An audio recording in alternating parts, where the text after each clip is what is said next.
Okay, so it's a third session now. Now we have this local destination matrix. This one tells about your member number one or element number one, that D1 is 0, D2 is 0, D3 is equal to Q1, and then D4 is equal to Q2. So when you construct your matrix, now, okay, you should know that K11 of element number one here is going to be equal to cosine square of your member number one. Okay, and so on and so forth.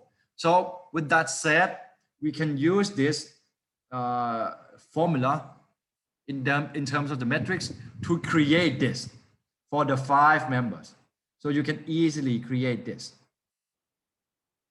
Okay, so for example, your member number one is this one, right?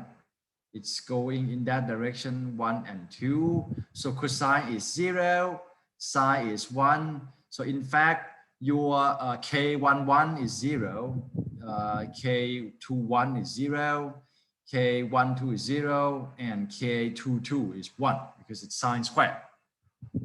Okay, so now you can do this for the 5 members. So this is what you can have. And now we are going to impose our, what's the name? Local destination matrix on it. So for member number one, it is 0, 0, 1, and 2. So we are going to impose 0, 0, 1, 2 on both the row and column direction. So you have 0, 0, 1, 2 for column 1, 2, 3, and 4, and 0, 0, 1, 2 for row number 1, 2, 3, and 4. So remember that we need to have a 5 by 5 stiffness matrix for the system.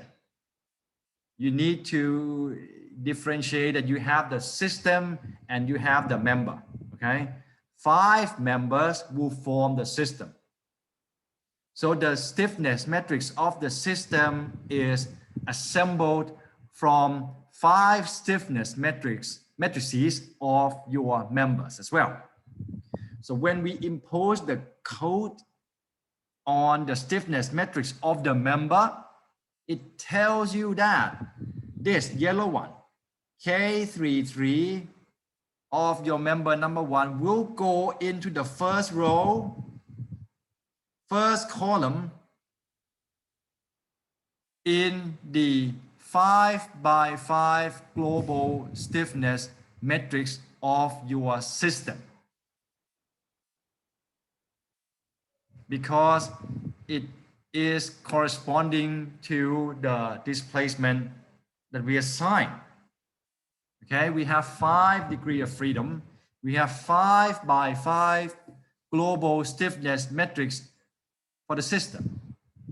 And that means we're going to construct that from, you know, these 5 stiffness matrix of 5 members.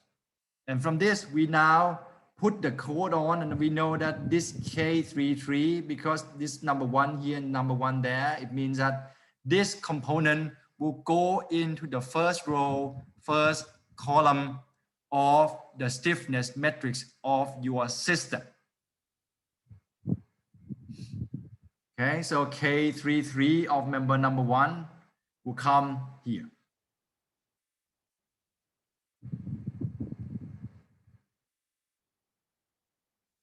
Okay, and likewise, if you look at the next component, this is K34, the component in row 3, column 4 of member number 1 will go into the first row, second column. So this, okay, let me try to change the color, it helps. This one, first row, second column.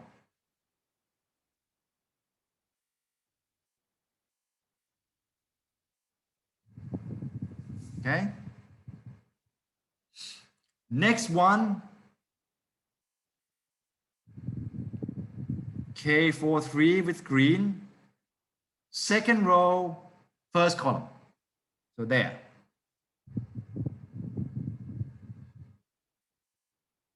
Last one for this. K44. Second row, second column of the system. So that's the one. Okay? Ooh, it's really hot. Are you still with me?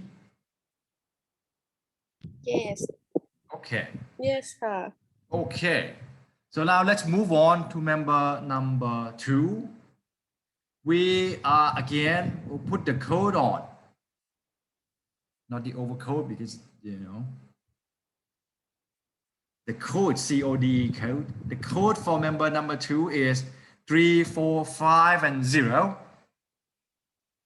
So we put 3, 4, 5, and 0 here and here on the columns and on the rows. So now this will tell us that K11 of member number 2 will go into the third row, third column of the global stiffness matrix of the system. So this one actually comes here, right?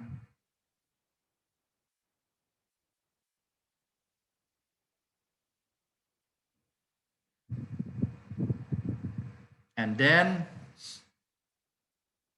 this one, K12 of member number 2 will go into the third row, fourth column. Third row, fourth column. So it's this one. Right? So we keep doing this for all the 5 elements.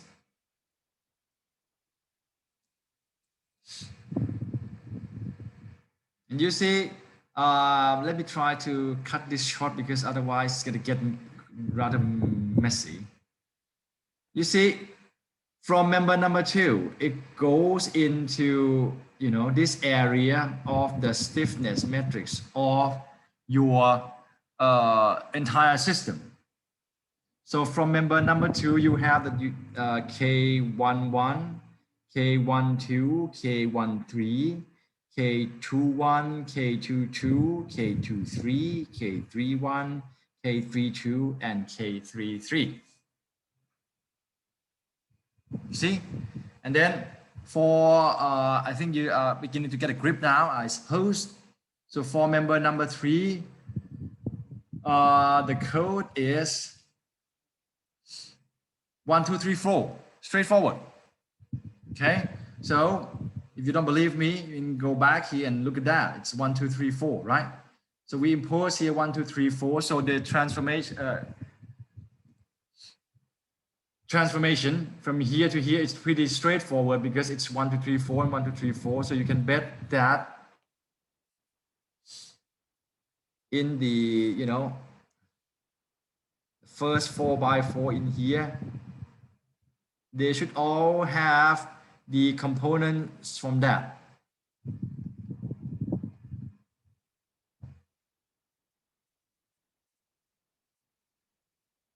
Right? And we can do the same for the rest. And you should see that that's a yellow one here. K11 for member number 3. K12 for member number 3. K13 for member number 3. And then K14 for member number 3. And so on and so forth. And let me point out one thing to you. That is, if I give you a freedom, or if anybody give you a freedom to take care of your own local system, and you're doing such a bad job, for example, you see for member number 4, for example, the code is 5012. So it's a bit confusing, you know. So you should not do anything that will give yourself a hard time. You know, if you're doing things like this, it means that you need to swap things around, so things can become very, very difficult for you.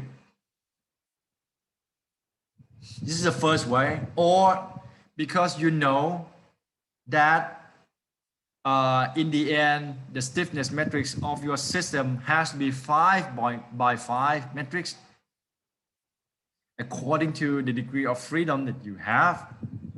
So let's say instead of doing this first method, which you can easily make a mistake, you can do this. You know, create the 5 by 5 matrix out of each one.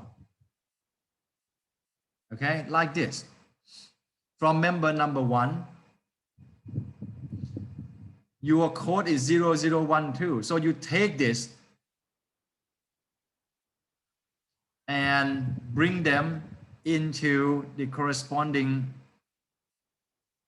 1, 2 and create a 5 by 5 matrix. The rest is 0. So this is from member number 1. And for member number 2, you take this blue one, right? And put them into the 3rd row, the 4th row, the 5th row, 3rd, 4th, and 5th column. So then you have this.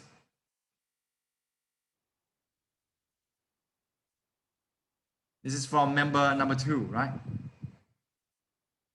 And for member number 3, everything is straightforward, 1, 2, 3, 4.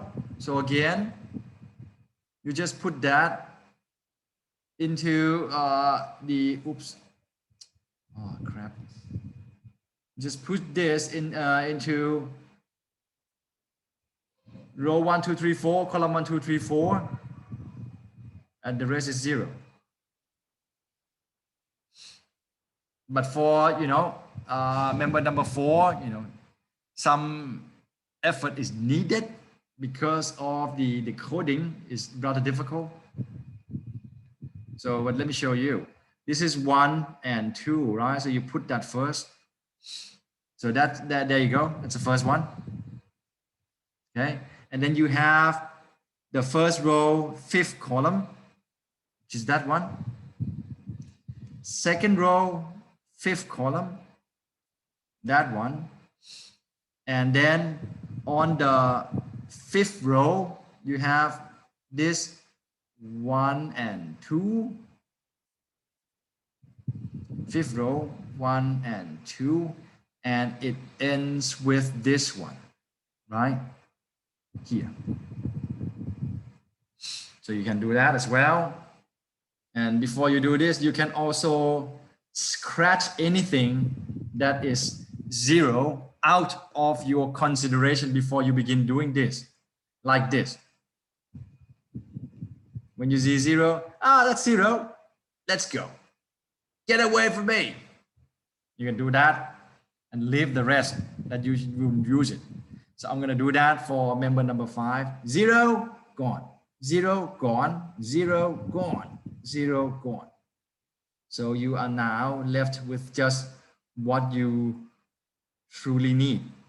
That is the components that will go into the 3rd row, 4th row, 3rd column, and the 4th column of your system global stiffness matrix, which is that. Okay.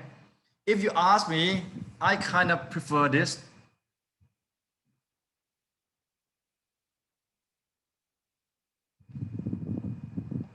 I prefer doing this. And you should notice one thing. You see, each and every one of them is symmetric. So in the end, you should get your stiffness matrix for the entire system symmetric. Everything here is symmetric. You see? So if you assemble the global stiffness matrix of your system and somehow it turns out not symmetric, you should know that the mistake has been made somewhere. Okay, so that's how we can obtain our stiffness matrix for the entire system. And remember, the size of it has to be in accordance with the number of degree of freedom. If you have 5 degrees of freedom, you better have 5 by 5 stiffness matrix. If you have 7, your matrix is going to be 7 by 7. You know, I remember this.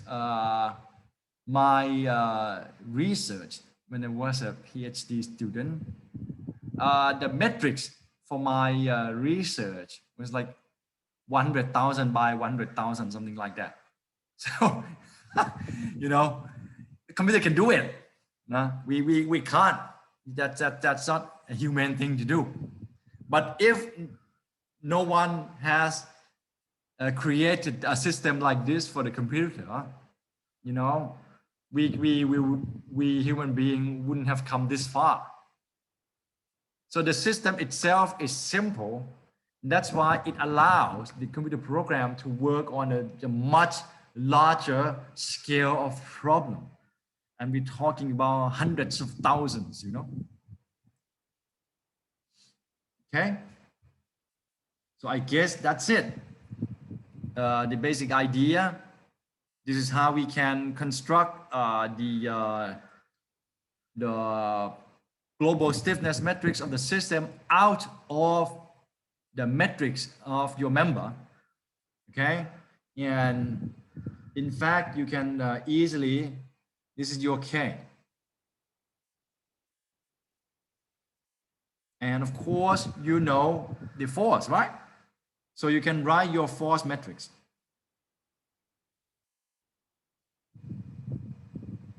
If you don't know the force, what's the point, right? So the unknown in your system is D. Just generally, we solve for D. How do we do it? We would multiply everything by the inverse of K, right? If I multiply this with the K inverse,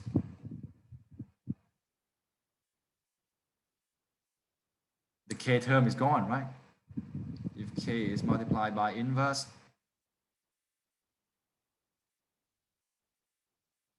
K is gone. So there you have D.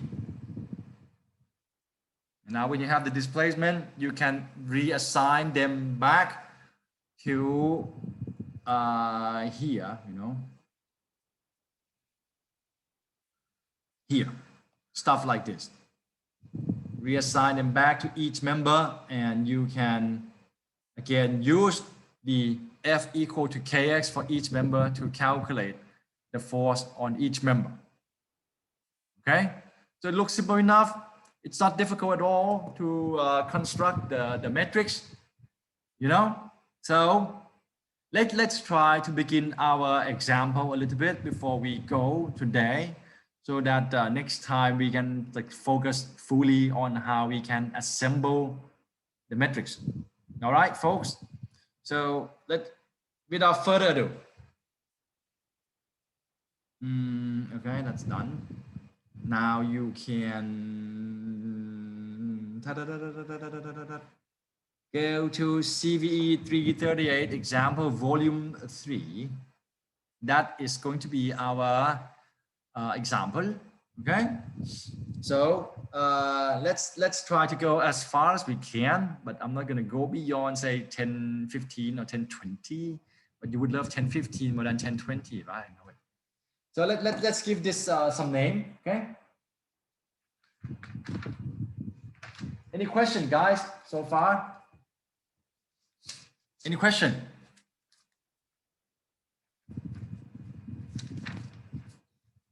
You know, I used to like say a joke like this.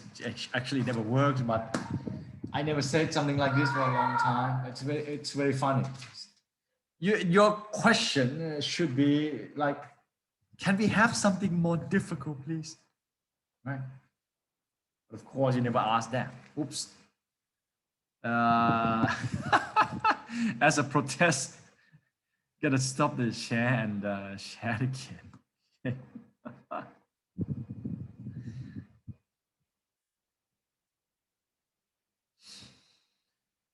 Okay. So you're not gonna ask that question, right? So that's why the sharing is gone. Okay, so this is the example. So let's give it some names, okay, so that we can work on. Okay, this is the trust system. The numbers in here is the cross-sectional area of each member. Okay, and we can start off by trying to understand what's going on with this. Oh, I forgot the force, sorry. The force here, it says 60 kilogram force. Okay, and in order to calculate this, the system has the E equals 2 multiplied by 10 to the power of 6 kilogram per square centimeter. So if you guys can recall, that is the Young's modulus of steel. Okay, and the area is pretty large, and the area is in square centimeter. Okay, so now, how many degrees of freedom? Of course, you're gonna take the benefit of Zoom by staying quiet, right? If it wasn't a classroom, I could just go right into your face. Ask for it. 4. Yes, it is 4. Thank you very much. Oh, your brain is out of order when global element global stiffness matrix with the code. Well, maybe it's not unusual, but if you see how we can operate this thing, you see how easy it is. It's not unusual that you cannot get the big picture, because you need to see the examples. It's all the typical for your generation. So just calm down, okay? No worries. Yes, it has 4 degrees of freedom. And I am going to assign this as my Q1. This becomes my Q2. That becomes my Q3. And that becomes my Q4. Some can still mess up with the support, like the roller and stuff like that. And some can be so careless as to put the degree of freedom on stuff like this too. So knowledge, even though you have that, but if you have carelessness to go along with that, it means that it is equivalent to not having knowledge at all. Be very careful. Okay, and you should know that this external force is applied at the location that where we have degree of freedom. You see, if we apply the external force here at the hinge, nothing will happen to the system, right? So if we are going to have the external force that will matter to the system, it has to be applied at the location where we have our degree of freedom. Okay, so now let me give you some names. Okay, some code. I'm gonna call this member 1, and I'm gonna call that member 2. I'm going to call that member 3. This will be my member 4, and that will be my member 5. And my local node is that for member number 1, this is going to be my 1, 2. Okay, try to find a way to write so that you don't confuse yourself. All right, for member number 2, this is going to be my local. For my member number 3, this is going to be my local node. For my 4, and then for my 5. Okay, you can name the joints, you don't have to, because we don't seem to need it. And I am going to superimpose my unknown here a little bit. Q1, Q2, Q3, and then Q4. Actually, if you are familiar with this, you can write your code metrics now. Okay, remember that each member has 4 degrees of freedom. It cannot have more than 4 because it's a trust member. So each member should have only 4 degrees of freedom. Okay, so would you mind if I write the code metrics, see if you can cope with that? So for member number 1, you should have 4 rows, right? Everything okay? My local node 1 is here. So that's where my D1 and D2 for member 1 should be. Okay. So let me try it. That's my member number 1. That's my local node 1. That's my local node 2. So this is where my D1 should be, and this is where my D2 should be. This is where my D3 should be, and that's where my D4 should be for member number 1, right? It's always 1, 2, 3, 4 for node 1 and 2 respectively. So my D1 has Q3, right? So it's 3. My D2 is 0 because it's a roller. And now we have come to node number 2, which has D3 and D4, and it's a free N. So D3 is Q1, D4 is Q2. So that's a code for member number 1. As usual, doesn't cover that. Okay. So do you follow? Yes. Good.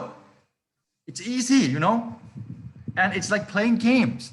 And I'm sure that if you forget that you are civil engineering students, perhaps you can do this even when you were in high school, you know.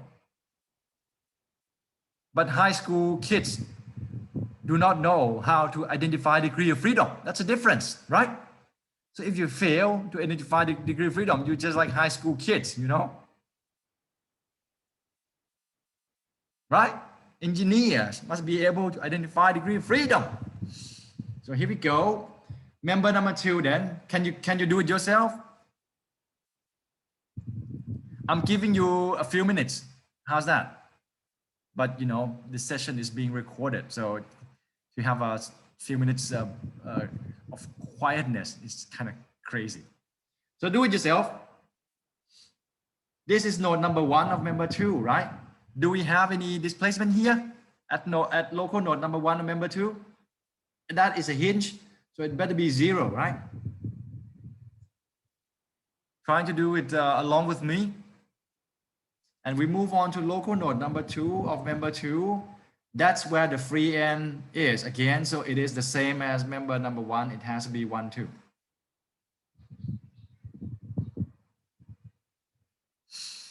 Next, number 3, 1 and 2. At node number 1, now don't be confused because we always use the global. So D3 for member number 3 is always in the X direction. So it's 4 now. And in Y, again, no displacement, 0.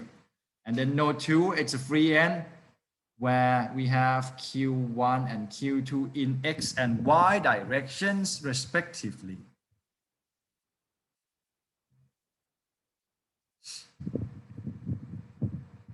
Now, let's move on to member number 4. 1 and 2 here. You see, member number 4 can only have the displacement in x direction. So it better be x, y 0, and then 4 in x, and then 0.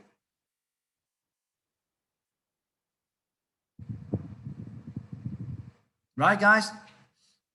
And then for the last member, node 1 is 4. The rest is 0.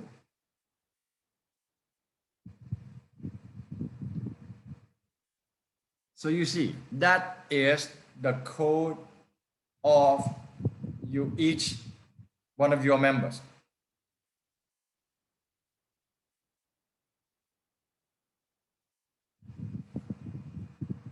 All right? Are you with me?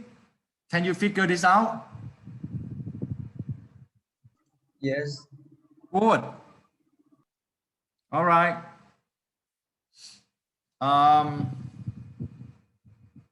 Let's try to do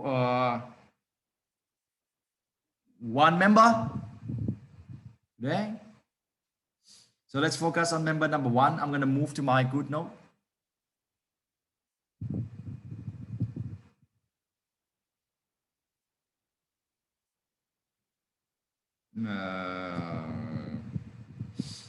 I don't think I can finish everything in that anyway. So, okay. That is my member 1, correct? That's my local node.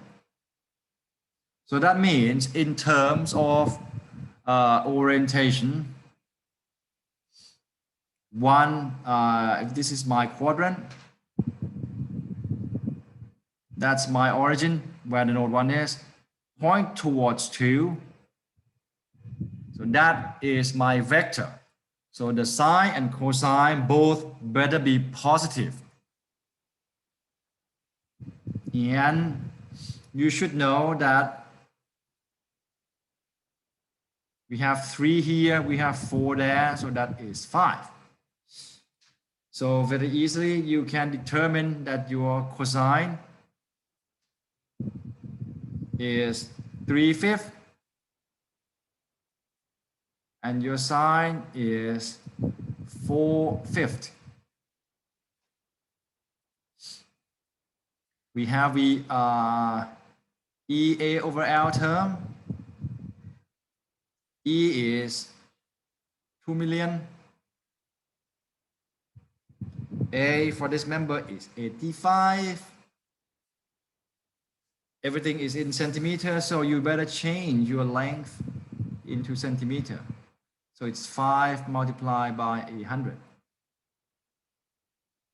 So AE over L or EA over L here is 34 multiplied by 10 to the power of 4. Okay, so now you know this. We can write our K1.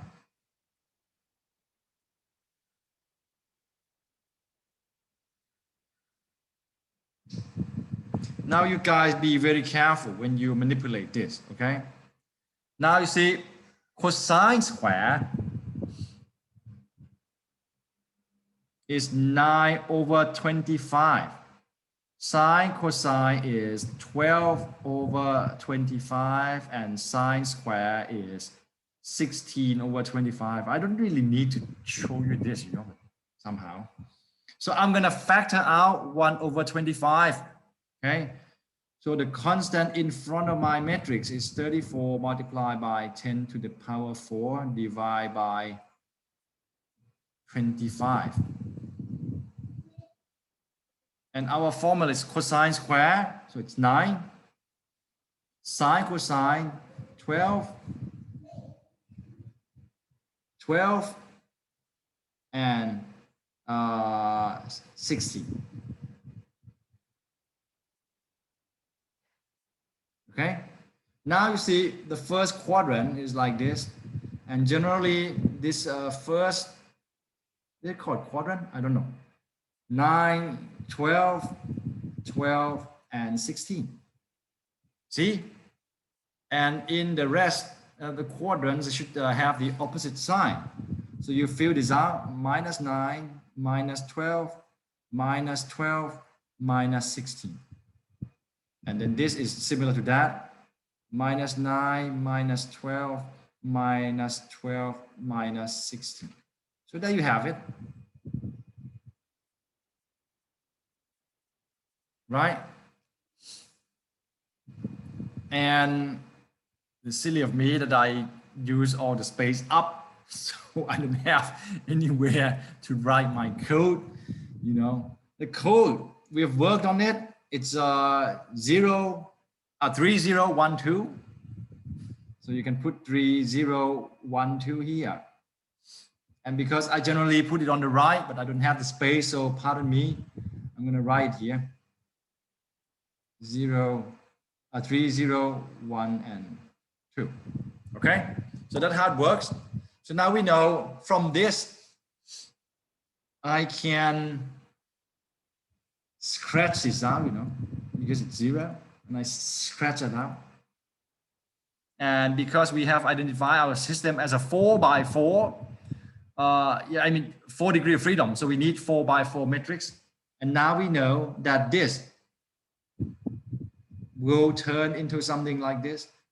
34 multiplied by 10 to the power of 4 over 25. 1, 2, you know, 9, 12, right? And 3 is minus 9. You see, coming from row 1,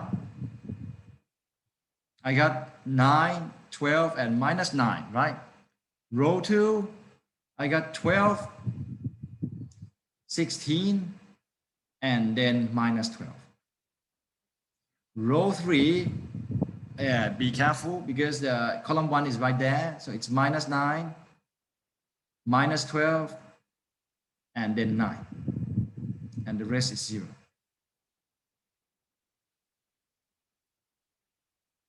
All right, that's the job done on member number 1. Time is also up. We, I leave you guys a food for thought for today, and we can continue on this next week, and we should be able to finish this before the Songkran break, right? So, is there any question?